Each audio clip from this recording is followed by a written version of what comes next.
रामनगरी अयोध्या की दो मासूम बच्चों को योगी सरकार से मदद की दरकार है। 10 साल पहले बच्चों के सिर से पिता का साया उठा तो 17 दिसंबर को मां भी बच्चों को का साथ छोड़कर चली गई। अब बड़ी मां घरों में झाड़ू पोछा करके दोनों बच्चों को संभाल रही हैं। दोनों बच्चों के पास ना तो छत है, ना ही रहने का सहारा। बड़ी बेटी आंचल वर्मा शहर के कनौसा कॉन्वेंट स्कूल में इंग्लिश मीडियम में क्लास 9th में पढ़ रही हैं, तो छोटा भाई अमित वर्मा शहर के सुकन्या इंटर कॉलेज में क्लास 8 की पढ़ाई कर रहा है।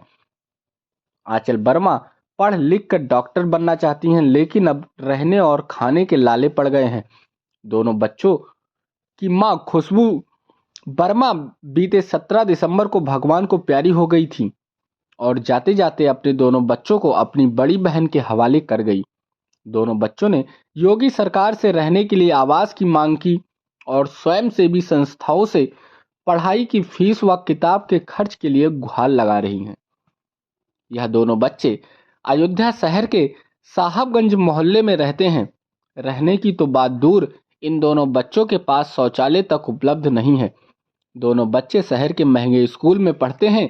इन दोनों बच्चों की मां खुशबू वर्मा शहर के घरों में झाड़ू पोछा करके अपने दोनों बच्चों को अच्छी शिक्षा दे रही थी, ताकि उनके बच्चे इंग्लिश मीडियम में पढ़ के उनका नाम रोशन करें। लेकिन शायद भगवान को यह मंजूर नहीं था और दोनों बच्चों की पढ़ाई पूरी होने से पहले ही मां खुशबू 17 दिसंबर को परलोक चली गई। आंचल वर्मा की उम्र 16 साल है तो अमित वर्मा की उम्र 14 साल है। दोनों नाबालिग बच्चे अब योगी सरकार से मदद की गुहार लगा रहे हैं। अंकल, जैसे यहाँ पर रहने में प्रॉब्लम हो रही है, जैसे एग्ज़ाम चलते हैं तो पढ़ने में भी प्रॉब्लम होती है, लाइट नहीं है और जैसे यहाँ पर लैट्रिन बाथरूम मतलब हर एक चीज़ की प्रॉब्लम है। मेरे मम्मी पापा तो 10 साल पहले ही गुजर गए और मम्मी 17 तारीख को गुजर गई, 17 दिसंबर को। नहीं, ये खुद का मकान है बट ये बना नहीं है।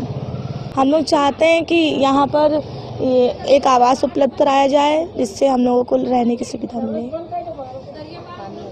पानी वगैरह और लैट्रिन बाथरूम मतलब सब सुविधा चाहते हैं। हम doctor 9th Canossa convent girls inter college school. Fees पहले मम्मी काम करती थी तो मम्मी काम कर करके फीस देती थी, बट अब प्रिंसिपल से बात करेंगी, मैम बोली थी कि फ़ीस माफ़ करने के लिए। अब कुछ मदद करेंगे मैम लोग या कुछ भी, बहुत जैसे सारे लोग बोल रहे हैं कि मदद करेंगे। सरकार की तरफ से तो हमें कुछ नहीं मिलता। इस समय स्कॉलरशिप भी भरना था पर स्कॉलरशिप भी नहीं भर पाए थे। सरकार की तरफ से कुछ नहीं मिलता।